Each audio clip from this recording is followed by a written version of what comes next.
going on, guys? This is Gene Jensen, and I have got a treat for you today. I've got this weird-looking boat behind me, but even more importantly, to my side, I've got Mr. Edwin Evers. So Hey, guys.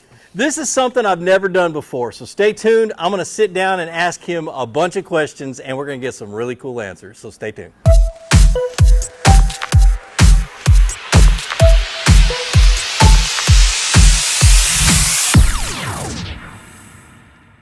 All right, so Edwin, this is something that's really it's been in the works for a while. We've talked about it for years, being able to get together and stuff like that. And before I go any further, because I'm going to forget halfway through this interview, is Edwin's got a channel, okay, and it's full of good information. You've been doing it for how long now? A year and a half? Year and a half. Year and a half. And I love watching his videos because he's true. He has a lot of information. He puts it all out there. He's not one of those pros that you think leaves secrets behind and stuff like that. But you know, the things that it's fun to watch. It really is. And I'm a big fan. I was a fan of yours before it and everything else. But you're a big reason I started, Gene, watching your channel. So I mean, it's hey, this guy's doing something. Yeah, it's really cool. Really cool. I appreciate it, and thanks for having me at your house. This is awesome. This is kind of the size shop that that they're in my dreams. I want one so bad. A little hot in here right now, but yeah, if we do this tomorrow, it'll be cooler because we got a cold front moving through. But so I came up here from Caddo Lake. I was pre-fishing for the KBF National Championship, and drove up here this morning. I'm going to be here for the next few days filming with him. But I got a few questions, okay? First of all, I got a little backstory. My son and I are driving to the Bassmasters Classic Expo. We're on the road. Actually, we're going to fish a tournament prior to. And we're watching you live on Major League Fishing. And you catch this giant fish. And all I hear coming from my son's phone is, I got a hook in my butt. I got a hook in my butt. And I almost wrecked.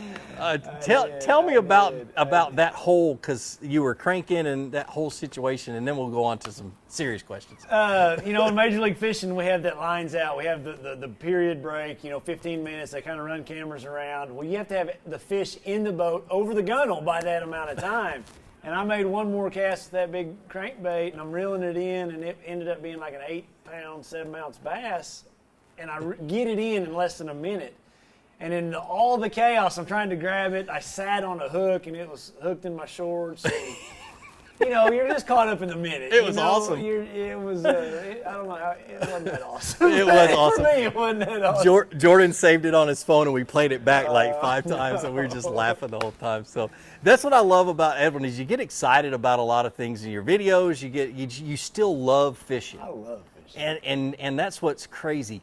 Is that something you've got to have as a tournament angler? I think so, because if you don't have it, you're going to get burnt out, eventually, because there's days that it's a grind. I mean, there's days that we're not successful. There's days that, just like my last event, I finished really down the list, and so that's why I get so excited when I have a little bit of success, because, there's been a lot of failures. That's the one thing about bass fishing, if we had a batting average, our batting average would be way down the list. Yep. I mean, as many casts as you make in a day compared to an actual fish, and then, on top of that, a good fish, our averages aren't the best. Yeah. So you're saying if somebody wanted to get into tournament fishing and wanted to be successful, don't expect to win a lot. No. So how do you judge your success? I just like any of us do against the other anglers that you're competing against. Mm-hmm. But, just in our sport, if you take some of the best anglers out there, let's take Kevin, for example. Still the amount of times that he's won compared to the 500 tournaments that he's fished, or how many ever it is, thousands of tournaments he's fished, the percentage is not a lot. So you have way more failures than you do, tournament wins, but that's why I get excited. I like it. It's also the unknown. When you make that cast and you get that bite and you set the hook, you don't ever know how big it's going to be, what it could be. Yep. What's going to happen. So. Yep, it could be an Iconelli fish. Yeah. This big when you set the hook. He swings it in on 8-pound test. Yeah. Sorry, Mike. I always give him a hard time about that anyway. Yeah, we all do. So let's back it up. What started all this? I mean, start from the beginning of just the fishing and your progression to where you're at right now. Wow. I was just super competitive in sports all through school. But, you know, my parents didn't fish. They weren't by any means. We didn't own a boat. My dad managed styrofoam packaging. He managed these plants that made styrofoam packaging. The stuff you throw away when you buy a toaster oven or a TV, the white stuff around. That's what he did. He managed a plant.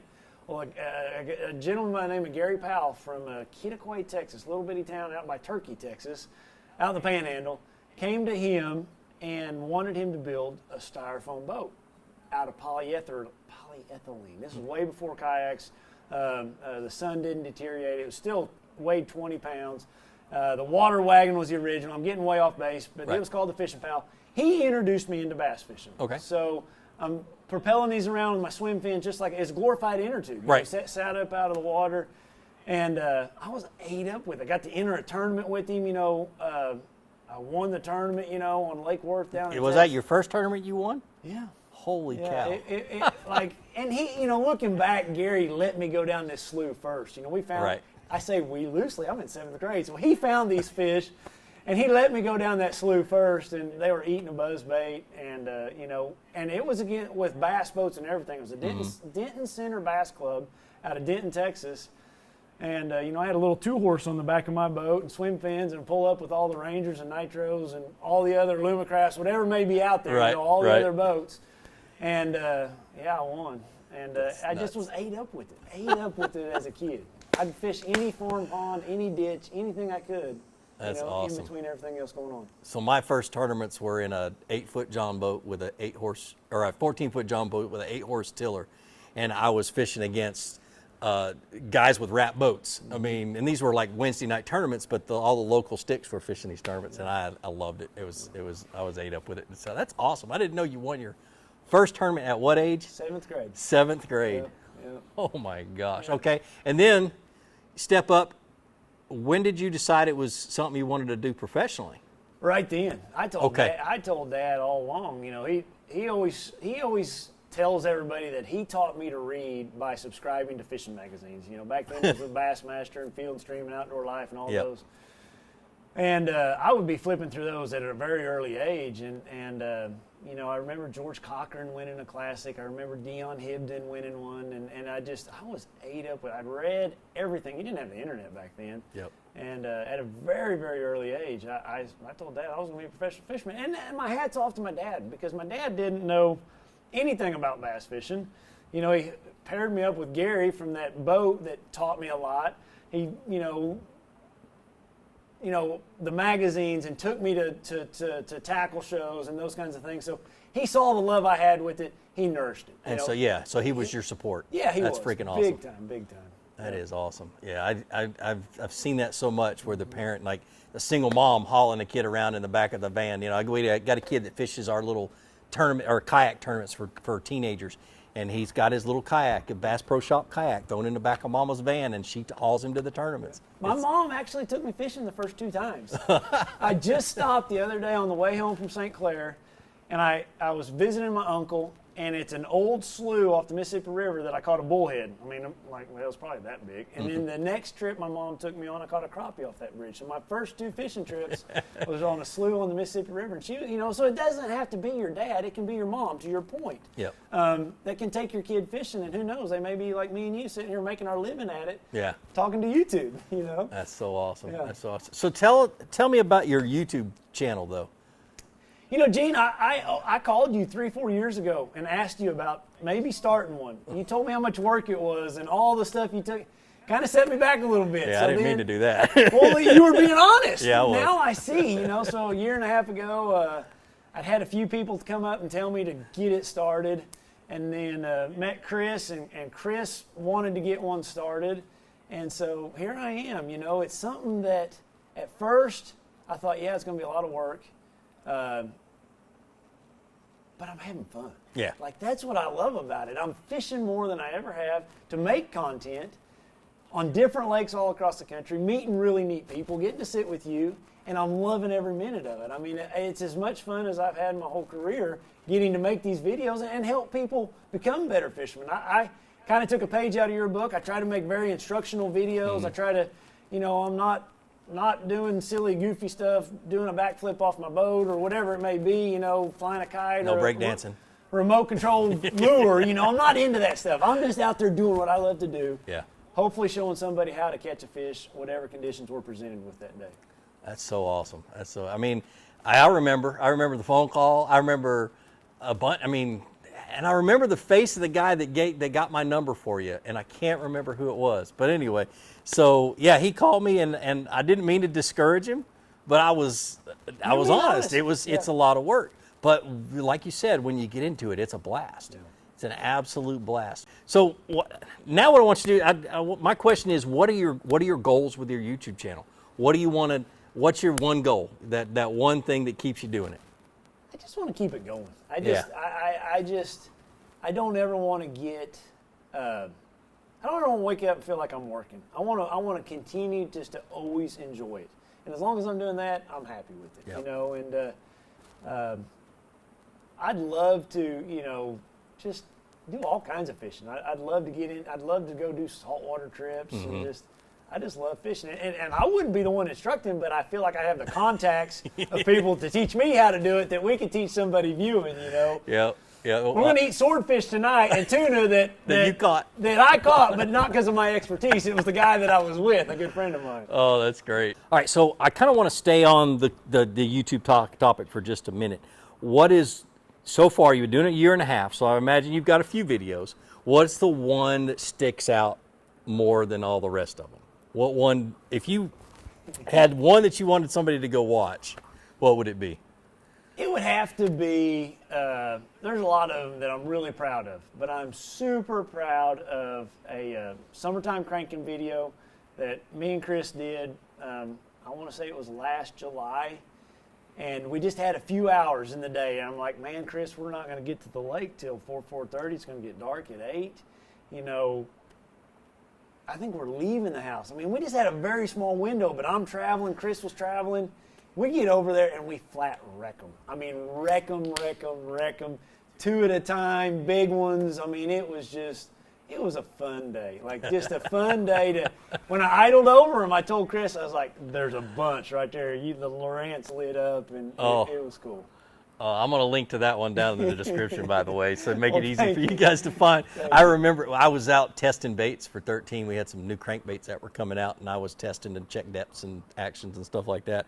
And same thing, I idled over top of a school as I'm going out to deep water to run these crankbaits, and I'm like, I'm going to have to turn around and come back and fish for those suckers. So, yeah, I caught them all on a flutter spoon. I mean, just wrecked them. I mean, the spoon never hit the bottom. And I did a video real quick, one of those impromptu videos that had absolutely no planning, and I hope I got stuff in it, but it was a lot of fun. So when you see a school like that on your fish finder, you're like, it's about to be on. So one thing about Edwin that I know is my weakness is cranking. I can do it. I don't have a whole lot of confidence in it. But he's one of the best crankers. I've watched him, and you crank so stinking fast. So, and this is more for me than you. So I'm going to ask him these questions just because I'm a fish head. What's your gear ratio on your cranking reel, typically? It's always going to be a 6/8 to 1. Now, there are instances that I use an 8/3 to 1, but like on those big crankbaits, it's so hard to speed crank those on an 8/3 to 1. It's just, physically, I can't do it by the end of the day. But a 6/8 to 1, which is still a pretty fast reel, I can do it, all day long. You remember when the 6/8 to 1 was the high speed reel? I know. Yeah, 6 to 1 was fast. We always had 4 3 to 1s and 5 to 1s. And the first time I ever burned a rattle trap was with a 6/6 to 1, and I was like this, as fast as I could burn it over the grass. So seriously, why do you crank so fast? Just I feel like I'm getting a reaction. So many of those times, like, especially around here, anywhere across the country, we have a lot of people that now can find them with the electronics. And I feel like that 8th, 9th cast through there, that them fish are having to get out of the way. They're like, I'm sick of it. I'm gonna eat it. It's just I think it's a reaction deal. So yeah, and it's multiple casts. See, that's what I can't.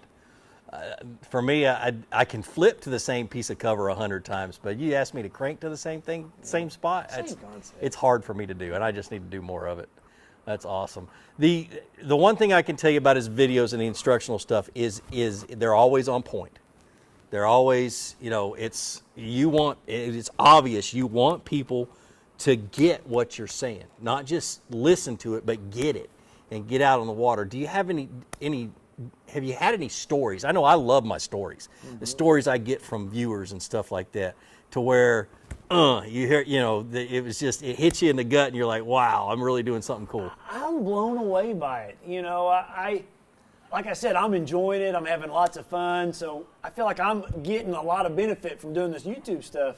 But, you know, we were talking about at the Classic, you know, I had a long line of people there. And just the stories of people coming up, man, this video really helped me. Or like, you know, they'll send an email through the website. And I'm just blown away by like, man, I'm having fun. But like every now and then it's like, I really helped somebody, you know. Yeah. And I just, that's neat. Yep. That's neat to be able to, and you're really, really good at it. So I love doing it. I mean, I love for me, that's what motivates me 100% are the stories I get from people. The pictures you might. Oh yeah, the pictures. I got some funny ones, that's for sure. But man, I'm excited. I'm excited about this week. Like I said, you guys, you're going to get a couple of videos from us, hopefully here. We got a cold front moving in tonight. It's going to be chilly. Nice tomorrow because right now we're sweating like crazy, but I'm excited. And we've got a bunch of options to do, and I've got to decide which one. Maybe we'll just let the fish decide. That's a neat thing about where we're at here, because you know, Northeast Oklahoma, people don't think of a lot of water in Oklahoma. We got a lot of water. A lot of water. A lot of water. So, you got more water than Georgia's got, more lakes at least. That's crazy. So we got options. Yep. That's cool. That's cool. Well, I appreciate you. Thanks for putting me up here for a couple of days. It's an honor to have the OG here with me. So I'm pretty excited about it. And I love this shop. So if my wife watches this, 50 by 60.